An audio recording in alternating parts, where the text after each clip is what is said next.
They were standing inside a ring that had no gaps left.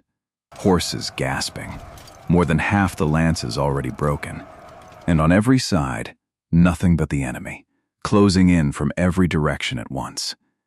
By any normal military logic, that should have been the end of Roger de Hauteville's army, right there, in the summer heat of a Sicilian riverbank.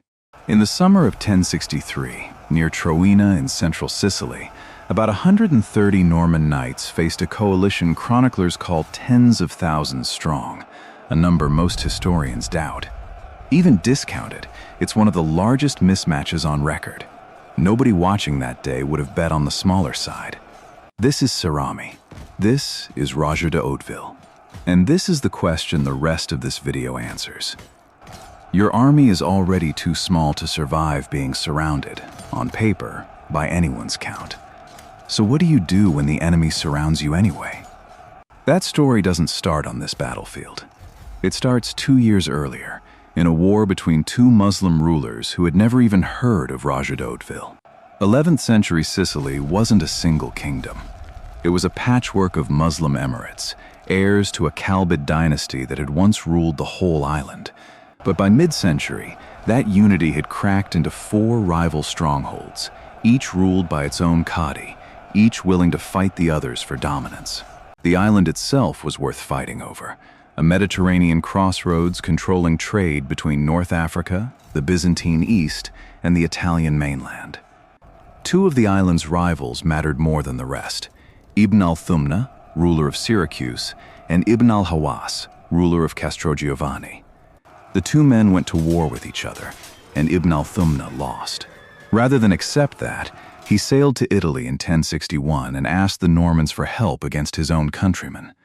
That was worth sitting with. The war that eventually brought Norman armies onto Sicilian soil in the first place wasn't started by outsiders. It was started by one Muslim ruler trying to destroy another. Roger and his brother took the offer. Norman knights crossed into Sicily, fought alongside Ibn al-Thumna, and began carving out territory of their own. The alliance didn't last long. Ibn al-Thumna was soon lured into a trap by townsmen loyal to his old rivals and killed. With their one obligation gone, the Normans had nothing left tying them to a single ally, and every reason to keep taking land for themselves. The man Ibn al-Thumna had once tried to destroy with Norman swords didn't disappear. Ibn al-Hawas held on. He rebuilt his position. And in less than 2 years, he would be standing on a battlefield near Cerami, commanding the very army trying to undo everything the Normans had built since. Not yet, though. When that reunion finally came, the 2 armies facing each other at Cerami would look nothing like what either side expected going in. For years, Sicily's Muslim rulers had treated the Normans as a passing storm, raiders who'd eventually sail home with whatever they could carry. Only when the Normans started holding land, building forts, wintering over, staying for good, did that assumption finally break. This wasn't a raid anymore. This was a conquest, and it wasn't going away. The men who once dismissed the Normans as a passing wind were about to learn exactly how wrong they'd been. But that wasn't the mistake that would decide this battle. What almost decided it happened much closer to home, in a town called Troina, the winter before. That winter, the town that had once welcomed the Normans as liberators turned against them. Troina's Greek Christian population, worn down by harsh Norman rule, rose up, joined by Muslim forces from a nearby stronghold. Roger was away raiding when it happened. His wife, Judith, and a handful of retainers were trapped inside the citadel, and it was Roger who had to fight his way back through the siege lines to reach her. What followed was 4 months under siege, through one of the coldest winters Sicily had seen in years. Snow piled deep in the mountains around Troina, supplies running short, both sides worn down by cold as much as combat. When Roger finally broke through and secured the town, he still had to leave again almost immediately, crossing back to Calabria to bring in fresh horses and supplies. His men had lost most of their mounts to that winter. Judith, left behind, took command of the citadel herself until he returned. That's the army Roger had behind him a few months later, when word of a much larger counteroffensive reached him. He didn't recruit, he summoned. Knights rode in from nearby strongholds. Infantry joined. Most of them had already fought beside Roger, campaign after campaign, through Messina, through Troina, through that very siege. This wasn't an army built from scratch, resting on momentum. It was one reassembled from pieces that had already survived together, whether they were fresh or not. Norman heavy cavalry fought in tight formation, couched lances, one coordinated charge. Their strength never lived in any single rider. It lived in the whole mass, moving as one body, something you can't get simply by recruiting more men. It only comes from training and fighting, together, again and again, the way this particular group of roughly 130 knights had. The mood in that army wasn't fear of being outnumbered. It was familiarity. In Sicily, being outnumbered was close to routine for the Normans by now. What this army had wasn't numbers. It was the fact that nearly every one of those knights had already watched the others fight and survive. Across the field, another army was gathering too, in a very different way. This wasn't one force. It was two, stitched together under a single banner. Local Sicilian Muslim troops under Ibn al-Hawas and Zirid reinforcements freshly arrived from North Africa, sent by their father and led by two princes, Ayyub and Ali. These two halves didn't share experience or motivation. The local levies were largely raised on short notice. The Zirid reinforcements were battle-hardened, but unfamiliar with the island's terrain and unused to taking orders alongside Sicilians.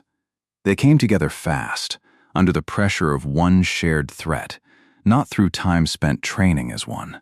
But this was also the first time the island's fractured Muslim factions had set old rivalries aside to unite. Building that alliance at all was already a political victory, before the battle had even begun. Line the two armies up side by side, and the outcome barely needs debating. On numbers, the coalition dominates outright. On professional cavalry, they field both hardened North African reinforcements and sheer weight of local troops. On reinforcements, the coalition still has a road back to Palermo, back to North Africa. Norman has nothing behind them but the winter they just survived. On familiarity with the ground, call it roughly even, each side fighting close to what it considers home, in its own way. And on unified command? The coalition has just been stitched together, several commanders who had never led a single army before. Norman has exactly one man giving orders, at the head of a formation that already knows each other's hands from real battles. On paper, this isn't even close to a fair fight. But there's exactly one column on that comparison that numbers can't measure. Can a coalition that just formed, run by several commanders sharing power, make decisions as fast as a single army under one man? No one on the field at Cerami was asking that question yet.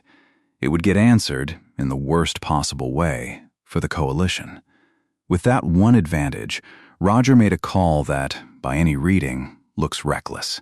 He split his army. His nephew Serlo took a small detachment, roughly 30 knights, ahead, towards Cerami. Roger followed with the rest.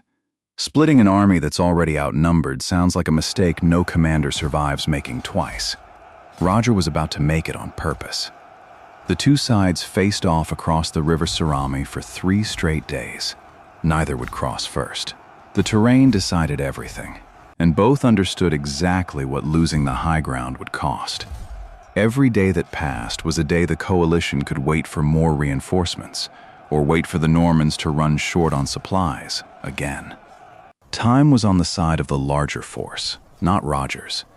And yet it was Roger who held his ground, not the one who backed off first. 3 days of staring across that river were about to end. Just not with the battle everyone was waiting for. On the 4th day, Roger moved again, pushing toward the coalition's main camp, testing the same ground, expecting the same silence that had held for 72 hours straight, the same wary distance neither side had broken since the standoff began. Then word cut through every plan. A messenger arrived at speed. A detachment had broken off from the main coalition force and was attacking Cerami itself, the town Serlo and his small detachment had been left to hold. Whatever Roger had been planning to do next stopped mattering the moment those words landed. Serlo had two choices, and neither was easy. Hold behind the walls and wait for help, or throw the gates open and meet a force that outnumbered him badly, head on, in the open, with no one coming to back him up in time. He chose the gates. It wasn't a decisive victory. It didn't need to be. It bought time and drove the attacking force back toward the main coalition camp, bruised and unwilling to try again immediately. When Roger reached Cerami, he found it still standing, still his. The sensible move, after a dangerous encounter like that, was to stop, secure the town, let his men catch their breath. Roger didn't stop. He pursued. The cost of that pursuit was about to show itself, just not in the way that would make Roger regret making the call. The fleeing detachment ran straight back into the arms of the main coalition army and dragged Roger, along with them, into a battle he hadn't planned on fighting yet, on ground he hadn't chosen, at a moment not of his choosing either. The two main forces met in full. Norman split again, the way they had 3 days earlier, Serlo holding one flank, Roger the other. The coalition saw the gap between them and moved to exploit it, swinging around Serlo's flank with the clear intention of circling in behind Roger from the rear. This was the moment the earlier question finally demanded an answer. Could several commanders, sharing power over an army stitched together days ago, decide as fast as one man leading a force that's fought together for years? The coalition didn't have time left to find out. It only had time to react. Roger drove his charge into a gap in the enemy line and broke through. But momentum is not the same as control, and the charge carried his men far deeper than momentum alone could support. And then the thing every column on that earlier comparison had been quietly pointing toward happened. Roger's force was surrounded. Completely. No walls left to fall back to. No river marking a line neither side would cross. Just bodies and horses, and a ring of them closing in from every direction, tighter with every passing minute. The same ring the video opened on. Numbers were about to matter more than they ever had, just not the way anyone on that field expected them to. Serlo, the same detachment split off 3 days before, in a completely different place, for what looked at the time like no good reason at all, hit the coalition's flank at the exact moment the enemy could not turn to meet him and hold the ring around Roger closed at the same time. No single commander had the authority to give one decisive order covering both threats. The three men sharing command of the coalition, Ibn al-Hawas and the two Zirid princes, didn't have the time or the unity to choose which one mattered more. The coalition's own numbers, packed into a space too tight to use them, turned into their own obstacle. An army large enough to win 2 battles at once became one too crowded to fight either. This was the real reason behind splitting the army 3 days before. Not a mistake. A trap with 2 separate layers, set before the battle even started, and closing only once the enemy had already stepped inside it without knowing. According to Geoffrey Malaterra, Roger's own chronicler, at the most dangerous moment of the fighting, Norman soldiers reported seeing a knight in white armor, carrying a bannered cross, riding at the head of their line. Malaterra names him Saint George. Whether this was something real, a battlefield illusion born of exhaustion and fear, or simply a medieval chronicler's way of framing an extraordinary win in the language of his own faith, no one can say for certain. But the detail survives in the record, and it says something that even the men who lived through that afternoon reached for language beyond the ordinary to describe what had just happened to them. Some accounts go further still, claiming Roger personally cut down one of the coalition's most prominent fighters, a man named Arcadius, in single combat during the height of the chaos.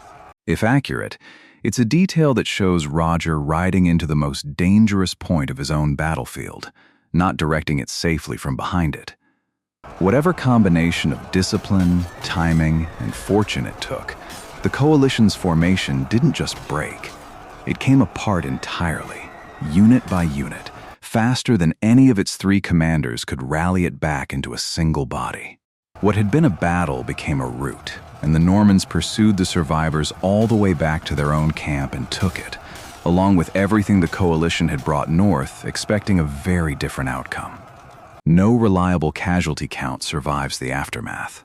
Medieval chroniclers offer wildly different figures for both sides, numbers that swing by the thousands depending on which account you read, and none of them can be independently confirmed by anything outside their own pages.